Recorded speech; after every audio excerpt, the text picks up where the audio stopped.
What's going on, everybody? This is dkdynamite, and today the first official objective-based or real challenge event is going live in Black Ops 7, so we're going to be talking about how to unlock the Crossbow, aka the NX Ravager, and a bunch of other free rewards, which also includes a camo. Definitely stay tuned. Real quick, wanted to say thank you for all the crazy support on the recent live stream where we went ahead and competed in an endgame tournament as a part of the Warzone Total Frenzy. I mean, Avalon is going to be a Warzone map technically in Season 2 through the upcoming Blackout mode, but it was a ton of fun taking part in the first ever endgame tournament for such an experimental mode that actually makes for a pretty cool competition. So beginning today on December 11th and concluding on December 18th, next Thursday, we have the Rally Point Community Event, which in my opinion is a big step up from the Hit List event that we got last year for BO6, which I believe was stretched out a good 3 to 4 weeks, so it took a little while before the community was able to unlock certain milestones, get certain rewards, and by the time we finally got around to those rewards, people felt kind of uninterested in that event, and by then a bundle had released with the skin for the weapon that we were waiting to earn. It was a Sarin 9mm, and Black Ops 6 never ended up doing an event like that ever again. But this time around, the event only lasts a week, so it might take a good, I want to say 4 to 6 days before we end up seeing the major mastery unlock be rewarded to everybody out there. And while we will focus on the Crossbow in a couple of minutes, I do want to clarify exactly how this event works. There's going to be 5 different mission tiles. On each tile, there's a personal milestone you can hit to get a reward instantly, while there's a community milestone also on that same tile to give us a separate reward, which we're going to have to wait to unlock until the community hits said milestone. But on each tile, we're going to have to earn a different type of medal, whether it's a medal tied to basic eliminations, match wins, headshots, equipment use, score streak kills. So these medals are able to be obtained while playing any game mode of your choice, whether it's co-op campaign endgame, multiplayer, zombies, or of course Warzone. It's a fairly different challenge event where you can play any of the modes anytime to get progress on each tile, whereas in previous challenge events you were only able to play one mode per tile. Even if all modes were available, you weren't able to progress the challenge or milestone while playing all modes at once. Now, if you're watching this video on the launch day of the Rally Point event, the bad news is we're not going to be able to use the Crossbow today. Maybe it'll be available in private matches later, but we're going to have to wait until the community hits a pretty big milestone with Mission 5 before this weapon becomes available to everybody out there. Still though, there are some cool rewards in the personal tab, which you're not going to want to miss out on, which we're going to be covering here in a minute. But the way I see it, so long as you're getting your personal challenges done and then playing a little bit extra on the side, you're doing your part to make sure the community milestones can also get completed in hopefully under a week so that we could use the NX Ravager before the Christmas event begins on December the 16th. But if you're a zombies only player, you're probably not watching this video this far in, nor are you really going to consider playing any other mode anyway.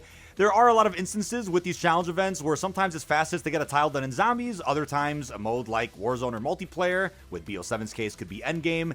I'll just be giving my tips from a subjective standpoint. So for Mission 1, they want you to earn 50 stars. You'll get 10 per win in multiplayer, 1 per round completed in zombies, and then 10 per top 10 placement within Warzone. But you also get 3 per activity completed in endgame, which means a green or blue contract. Honestly, if you're a high rounder in zombies, round 50 isn't really a big deal to get this one out the way. But if you play 5 party game modes and get top 3 in all 5 of those games, you'll actually be able to get this challenge done pretty quick. However, totally not against, and I'll probably be doing the endgame method here, which is to just get a bunch of activities done. You can actually speedrun through a lot of the easier ones, which don't require much waiting or have any timers. You can just fly through some of the HVTs, surprise shipments, and you can get through 50 stars in no time. But the community portion of this mission does require 500 million stars to get unlocked.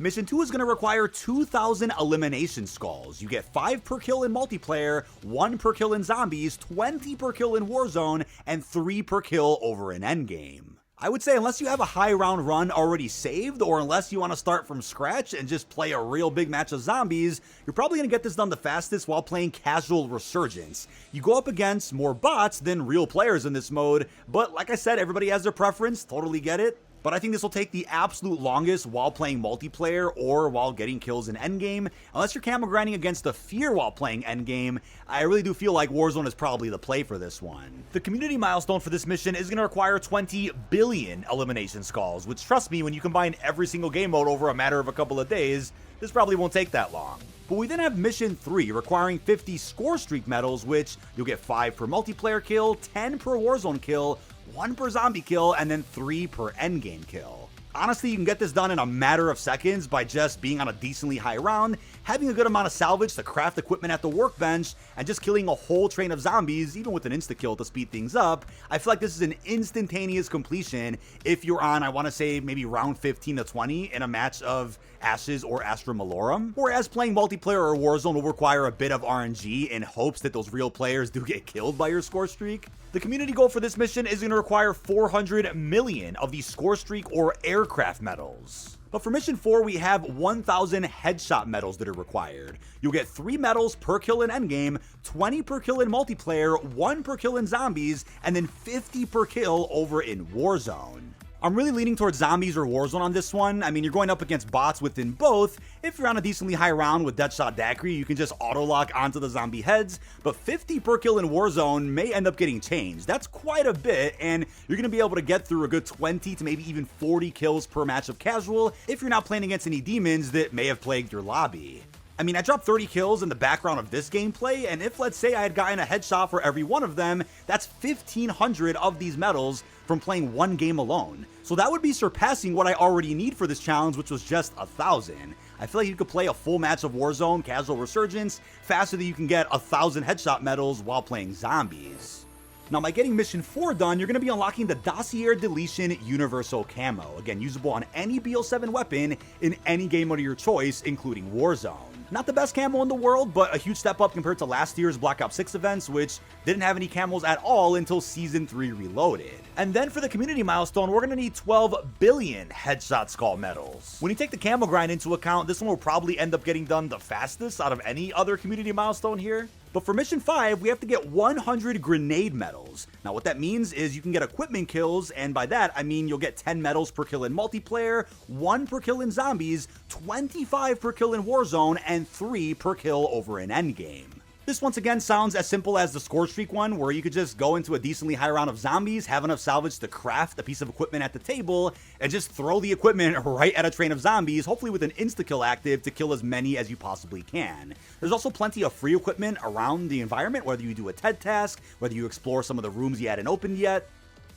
But I still believe you'll probably get this done even faster in a match of Casual Resurgence by simply equipping a Semtex or even a Tomahawk and just going up against those bots without any armor, and you can very easily get 4 kills with that equipment in a matter of maybe 2 to 3 minutes, if not less. Now this 5th and final mission will give you the Covert Viable Operator skin for Gerardo, which looks pretty damn cool, and I think it's great to see that these challenge events are definitely stepping things up where you're not just getting basic cosmetics or XP tokens, but camos, operator skins, blueprints, and even ranged weaponry. And for the final community goal, we have 1,250,000,000 grenade medals or equipment kills that are going to be needed across any game mode. So in all honesty, getting this event done the quickest is going to be done, I think, most efficiently in Warzone Casual or even Zombies. Endgame is good if you want to just chill out and play something a bit different. I personally love the mode, so maybe dipping into it to get some progress done on each of these missions. Multiplayer, I feel like, unless you're playing face-off, probably isn't going to be a quick method, but it's still a fun experience to play if that's the mode you do want to jump into. But as we wrap up, to make things real clear, regardless of what your input is with the community challenges, and regardless of which personal challenges you even complete in the Rally Point event, you'll be unlocking the NX Ravager Crossbow once the community completes Mission 5 on this tile list. Now this is honestly the NX Shadowclaw's distant cousin from BO3. This is the NX Ravager, which now allows for Sticks and Stones to be added into BO7, which is a confirmed game mode that we're going to be seeing before the end of this year. The Tribal Prestige attachment looks absolutely insane, which you can also pair with explosive rounds as a fire mod. There's not many attachments that you can equip to this crossbow, but there are 2 different optic choices, while the special camo challenges in each game mode are just about the same as what you've seen for other weapon classes, like getting kills while moving, getting objective kills, kills without taking damage, having the weapon at rare rarity or higher, using cryo freeze, pack-a-punch, killing 100 humans in co-op campaign, or even getting rapid kills. Not too difficult, and will still require the 80 headshots for the military challenges. But this is also a nice compliment to the ballistic knife, which just released with week 1 of the weekly challenge system inside of BO7. Regardless though, totally up to you how you want to get all these different medals across the different mission tiles. Oftentimes I'll say, hey, this mode might be a bit faster than zombies, and folks freak out in the comments. So let me know which mode was the fastest for you with getting some of these missions done. I do suspect that certain game modes will be more useful for certain missions. Totally subjective at the end of the day. But that is about it. This has been dkdynamite. Leave our thoughts down below in the comments section. What are your thoughts on the first official challenge-based event for BO7 called Rally Point? How are you feeling about the rewards in both sections, the Universal Camo Unlock, and the NX Ravager? Really hope you enjoyed, and peace out, everybody.